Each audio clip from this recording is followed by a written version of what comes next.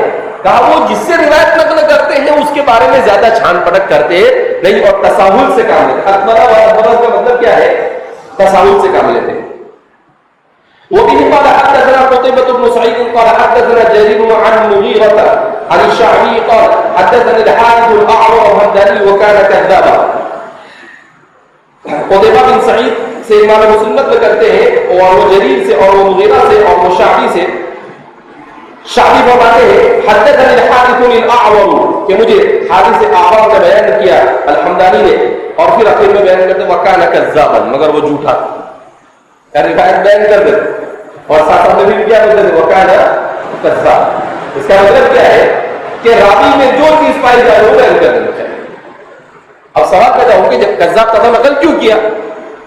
تو ہمارے محدثین نے دونوں چیزوں کا انتظام کیا، صحیح کو تو نقل کیا ہی احتیاط کے ساتھ، لیکن غلط کو بھی انتظام کے ساتھ ہے۔ میں کیا بولتا ہوں اس کو، صحیح کو تو احتیاط کے ساتھ نقل کیا ہی، مگر غلط کو بھی التزام کے ساتھ بیان کیا۔ غلط کو بھی کیسے بیان کیا؟ التزام کے ساتھ، غلط جہاں غلطی ہے اس غلطی کو برابر اس کی نشاندہی کر دی اور پھر آگے بن جاتے، تاکہ جو حدیث کو لے دے اس کے لیے اس کے لیے عافیت رہے اور سلامتی رہے کہ بھئی ہاں اس کے اندر یہ راوی آئے ہیں اور اس کے بارے میں محدث خود ہی کہہ رہے ہیں کہ وہ کان کذابا، اس لیے اپنے اس یہاں سے اپنے بھی آگے ہو جاؤ، آگے بڑھ جاؤ۔ وفي قال حدثنا ابو عبد الله بن بغداد الاشعري قال حدثنا ابو اسامه عن مفضل عن مغيرة قال سمعت الشعبي يقول حدثني الحارث الاعور وهو يشهد انه احد الكاذبين۔ فرماتے ہیں شعبی کے طریقے کو بیان کر رہے ہیں کہ وہ حارث اعور سے حدیث بیان کرتے تھے اور پھر کہتے تھے وهو يشهد کہ وہ گواہ ہے انه احد الكاذبين کہ وہ جھوٹوں میں سے ایک جھوٹا ہے، وہ جھوٹوں میں سے ایک جھوٹا ہے۔ تو فرماتے ہیں کہ اس طریقے سے اسی لیے بیان کرتے تھے تاکہ بعد میں آنے والوں کے لیے کوئی دشواری نہ ہو۔ وفي قال حدثنا قتيبة بن سعيد قال حدثنا جرير عن مغيرة عن ابراهيم قال القمة قرأت القرآن في سنتين فقال الحارث القرآن هين الوحي أشد۔ القمة کہتے ہیں کہ قرآن میں نے 2 سال میں پڑھ لیا۔ فقال الحارث، تو ان سے حارث نے کہا القرآن هين، قرآن تو آسان ہے، الوحی اشد، مگر وحی غیر مطلوب یہ بہت سخت ہے، یعنی حدیث کہ قرآن تو تواتر کے ساتھ اللہ نے انا نحن نزلنا الذکر وانا لہ لحافظون کہا ہے، تو اس کو 2 سال میں یاد کر لیا اچھی بات ہے، کوئی مسئلہ نہیں، لیکن حدیث کو اتنا آسان مت سمجھنا۔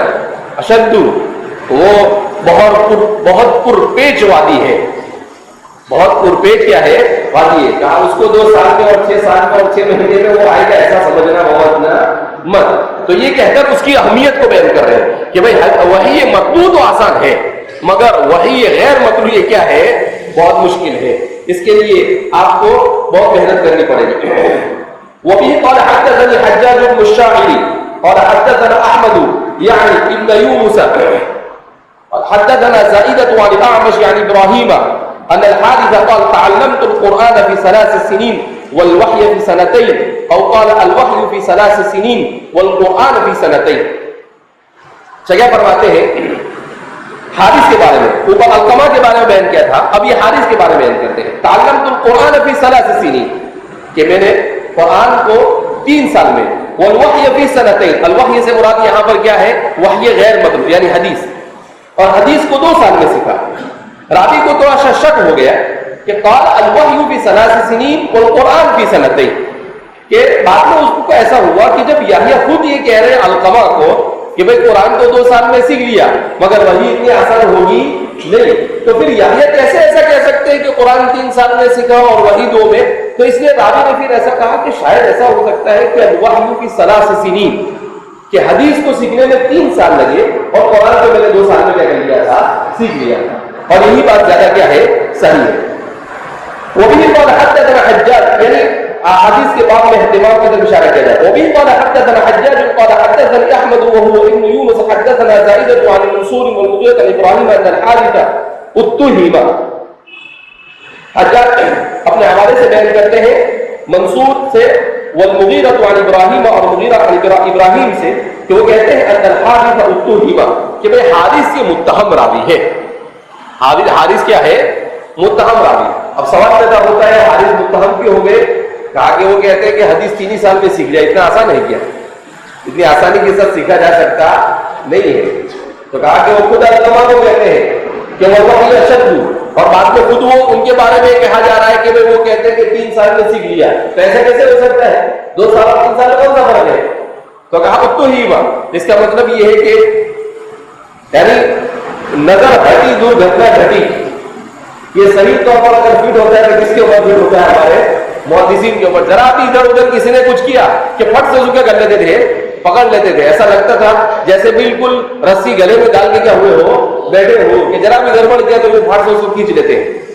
وہ بھی قال حدثنا قتيبة بن سعيد قال حدثنا جرير عن حمزة الزيات قال سمعت مرة الحمداني من الحارث شيئا فقال له اقعد بالباب، قال فدخل مرة وأخذ سيفه، قال وأحس الحارث بالشر فذهب۔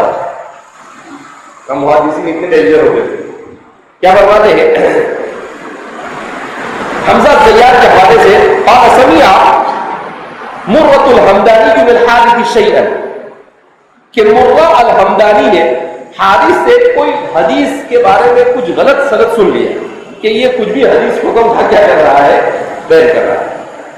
فقال اقعد بالباب، تو کیا کہا معلوم اس کو، حارث کو، اے حارث ذرا بیٹھ گیا، ایسا کر کے اس کو دروازے کے پاس بٹھایا۔ قال فدخل مرہ واخذ سیفہ، وہ اندر گئے اور تلوار لے کر آئے۔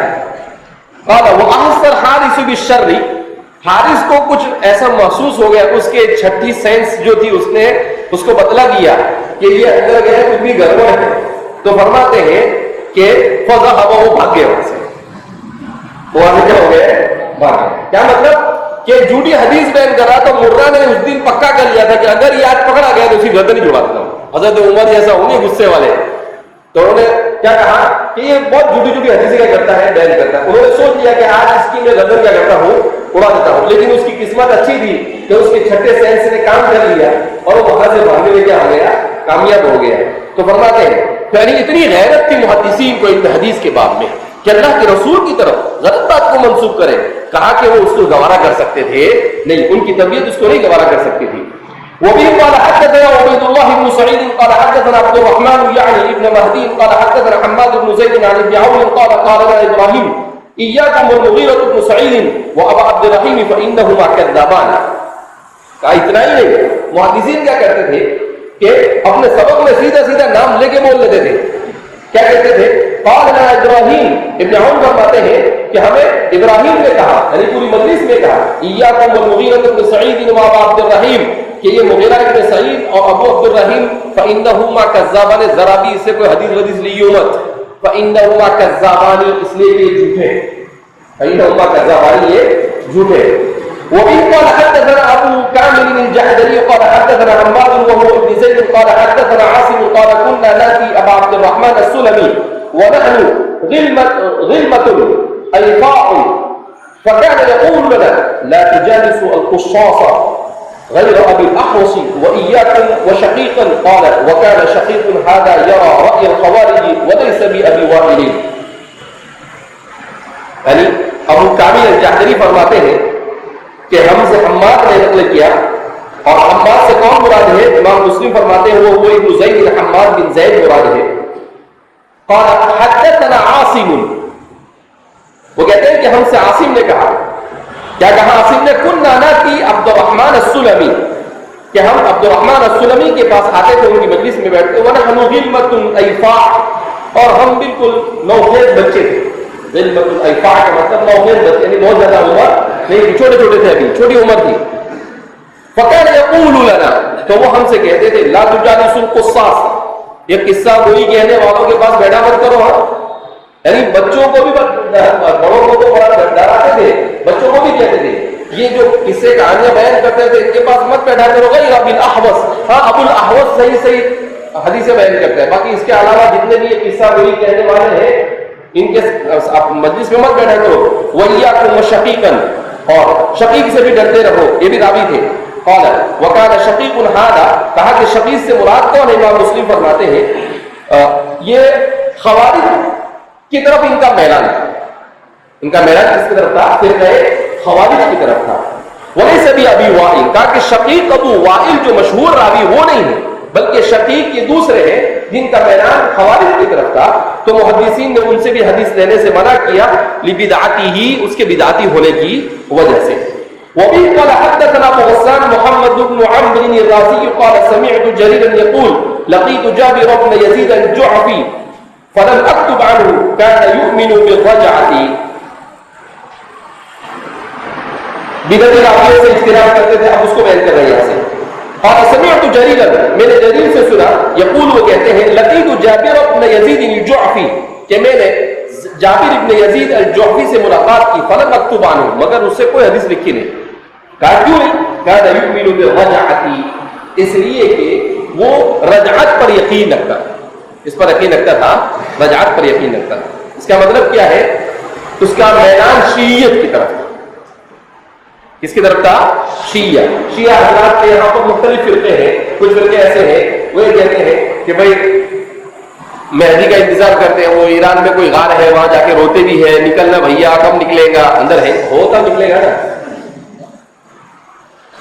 اور طرح طرح کی چیزیں کرتے ہیں. اللہ ہماری حفاظت فرمائے ہر طرح کی ضلالت اور گمراہی سے. تو شیعیت کی طرف میلان تھا. اس وجہ سے فرماتے ہیں کہ جابر ابن یزید الجعفی سے روایت کے لینے سے منع کر دیا, بدعت کا شکار ہونے کی وجہ سے. وبه قال حدثنا حسن الحلواني قال حدثنا يحيى بن آدم قال حدثنا بشر قال حدثنا جابر بن يزيد قبل أن يحدث ما أحدث.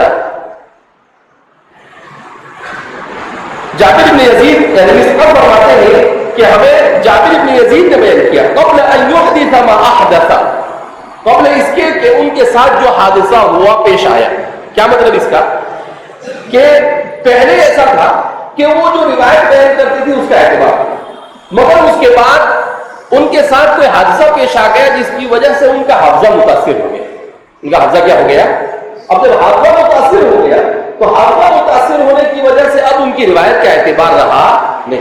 تو کہا محدثین اتنا احتیاط کرتے تھے کہ وہ یہ صاف کہہ دیتے تھے کہ حدثنا جابر بن یزید قبل ان يحدث ما احدث, کہ اگر وہ بدعتی ہو گیا ہے تو بدعتی ہونے سے پہلے, یا اس کا حافظہ خراب ہوا ہے تو حافظہ خراب ہونے سے پہلے مجھے یہ بات کہیں. تو کیا مطلب کہ محدثین اس بات کو جاننے کی کوشش کرتے تھے کہ اگر کوئی بدعت کا شکار ہے تو یہ بدعت یعنی مستمرہ اس کے ساتھ ہے یا بدعت حادثہ ہے.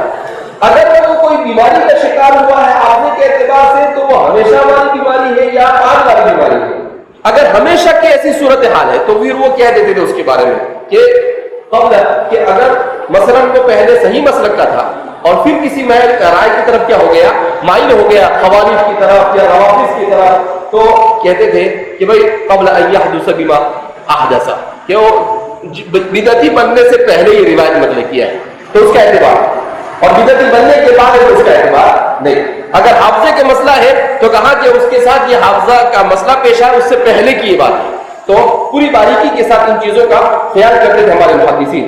وبه قال حدثني سلمة بن شبيب قال حدثنا الحميدي قال حدثنا سفيان قال كان الناس يحملون عن جابر قبل ان يظهر ما اظهر فلما اظهر ما اظهر اتهمه الناس بحديثه وتركه بعض الناس فقيل له وما اظهر قال الايمان بالرجعه.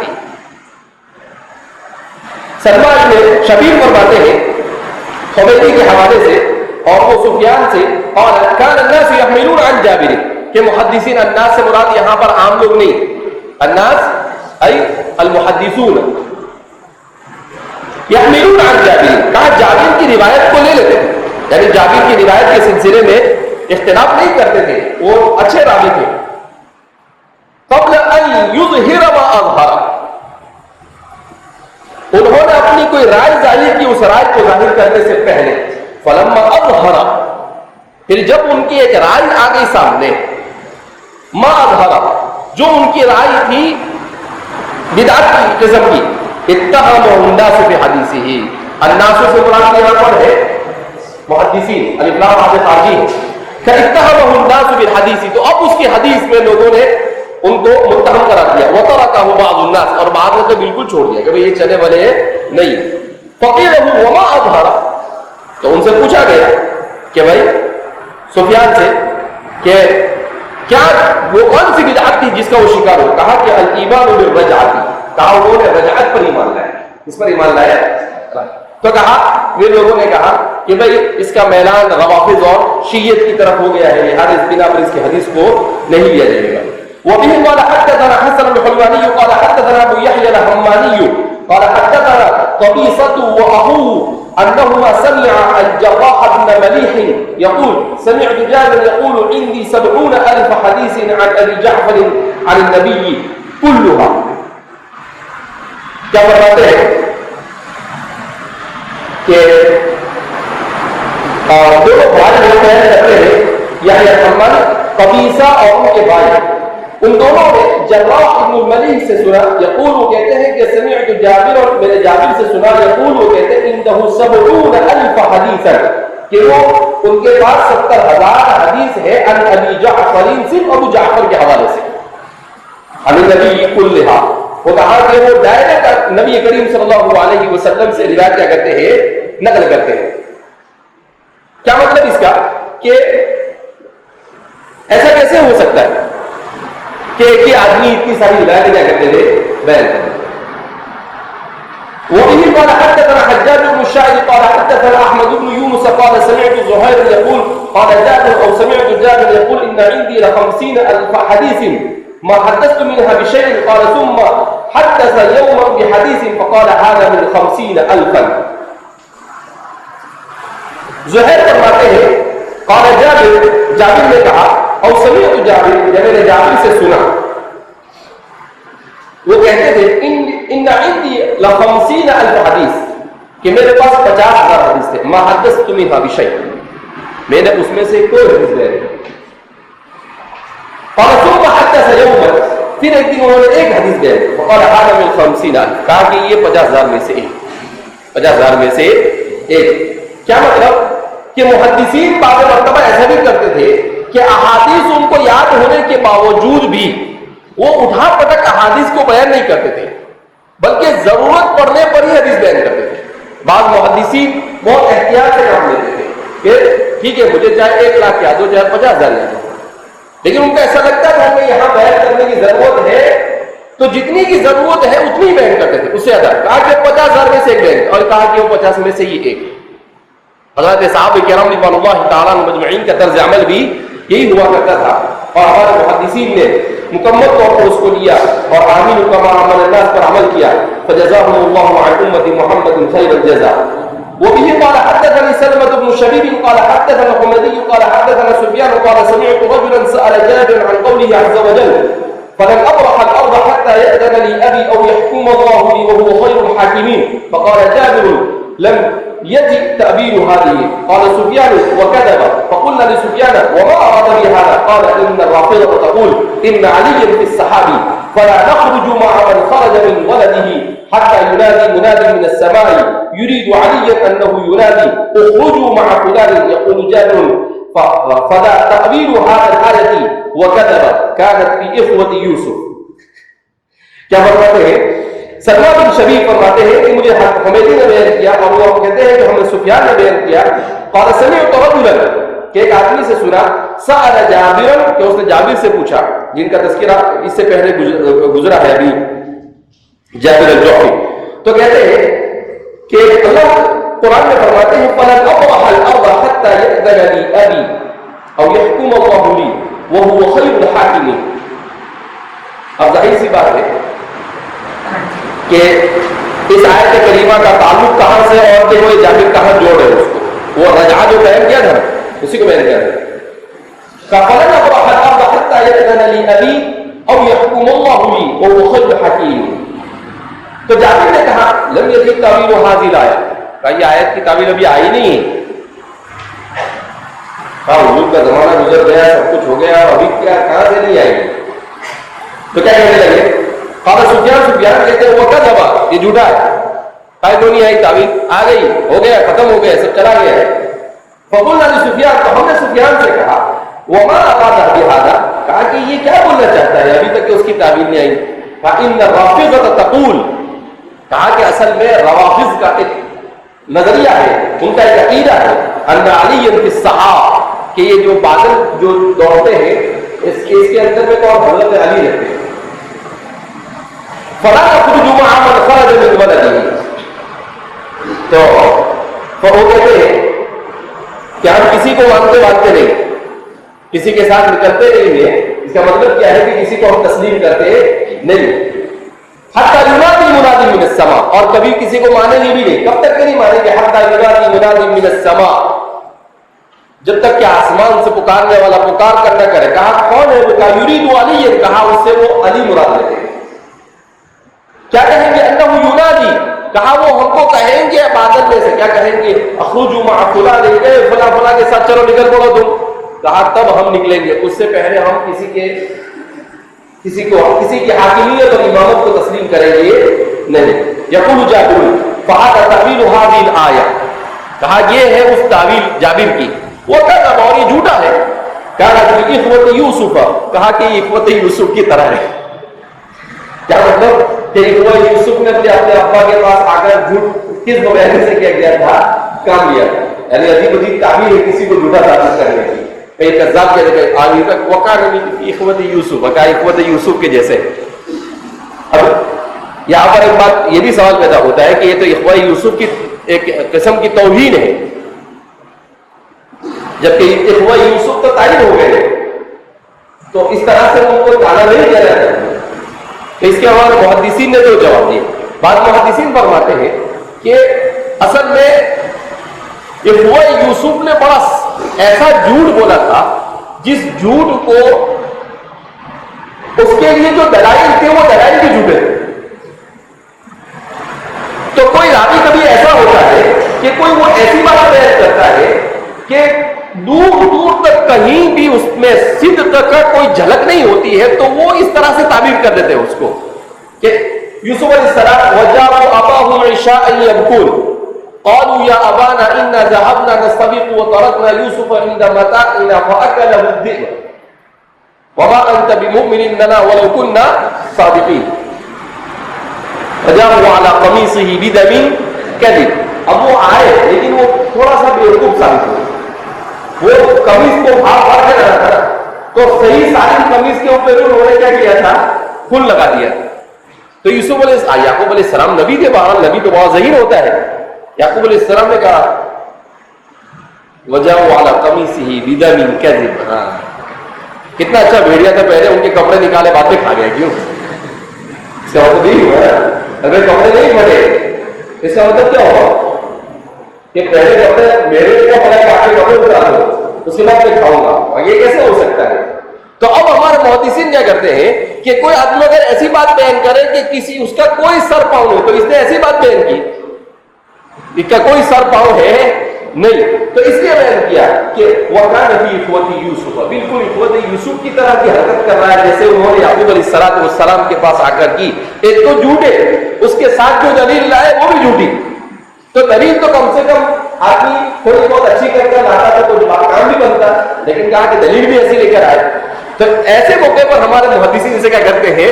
استعمال. تو اس لیے ان کی توہین مقصود نہیں ہوتی ہے، بلکہ ان کا اپنا موقف کو ایک ضرب المثل کے ساتھ ثابت کرنا مقصود ہوتا ہے.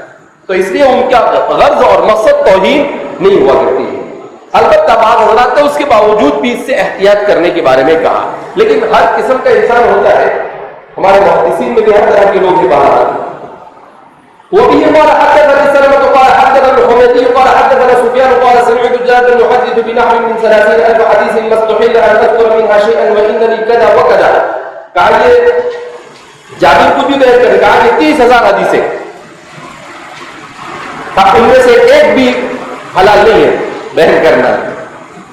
وانني كذا وكذا، کہا کہ میں نے ٹھوکر بھاگی کرتا ہے کہ میرے پاس 50,000 آتے, 40,000, 30,000, جیسے اس کے بابا کی فیکٹری ہے حدیث کی. تو کہا کہ بیٹے بیٹے ایسی حرکتیں کرنے کا, کہا کہ اس کے ایک بھی حدیث کا کوئی اعتبار نہیں. قال مسلم وسمعت ابا غسان محمد بن عمرو قال سألت جرير بن عبد الحميد فقلت الحارث بن حصيرة لقيته, کہ میں نے ان سے کہا کہ حارث بن حصیرہ سے آپ نے ملے. قال نعم شیخ طویل السکوت, کہا شیخ ہے ہمیشہ چپ چاپ ہی رہتا ہے. یصر على امر عظیم, اور کوئی بھی بہت بڑا معاملہ ہو تو اس کے اوپر مصر ہو جاتا ہے, یعنی جرح کی ان کی, انہوں نے کیا کی, جرح کی. کہا ایک تو بولتے نہیں, اور جب بولتے ہیں تو پھر اپنے رائے پر اڑ جاتے ہیں. اور محدثین کے یہاں پر یہ طریقہ چلتا نہیں کہ آپ کو جو بات ہے وہ بیان کرنی پڑے گی. ایسا نہیں کہ آپ نے اپنی کوئی رائے قائم کر لی اور پھر اسی کے اوپر آپ کیا ہو جائے, اڑ جائے. تو کہا نہیں. اور سکوت, کہا سکوت بھی نہیں چلتا ہے, ایسے گونگا گونگا چلے گا نہیں, کہا بولنا تو پڑے گا نا کچھ تو. کہیں کوئی کچھ بھی بیان کرو اور آپ خاموشی سے بیٹھے, کہا کہ سکوت سلامت, کہا کہ ہر جگہ پر سکوت سلامت چلتا نہیں ہے, جہاں چلتا وہیں چلتا ہے, جہاں نہیں چلتا وہاں چلتا نہیں. تو ہمارے محدثین کہتے ہیں جہاں ضرورت ہو وہاں تو بولنا پڑے گا, وہاں پر بھی خاموشی اختیار کریں گے. تو ہمارے محدثین کہ یہاں پر تو ایسا ہے کہ ایک دم پرفیکٹ بولے گا. کیسا بولے گا, یعنی اگر نہیں بولا تب بھی پھنس گیا, حقیقت سے ہٹ کر بولا تب بھی پھنس گیا, بولنے میں احتیاطی کی تب بھی پھنس گیا. تو ایک دم بالکل اس کے اوپر رکھتے ہیں, نکیل کے اوپر رکھتے ہیں, سوئی کی نکیل کے اوپر رکھتے ہیں. کہا کہ ایک دم پرفیکٹ بولنے کا, نہیں تو خاموش رہنے کا, ورنہ کہیں سے بھی یہ تو بالکل ایسے 8-10 لوگ جیسے کوئی چیز پکڑنے کے لیے کھڑے ہوتے ہیں, ویسے ہی ہمارے محدثین چاروں طرف سے جال ڈال کے کیا ہوتے ہیں, کھڑے رہتے ہیں. اور وہ مائکروسکوپ کیا ہے سب ہے,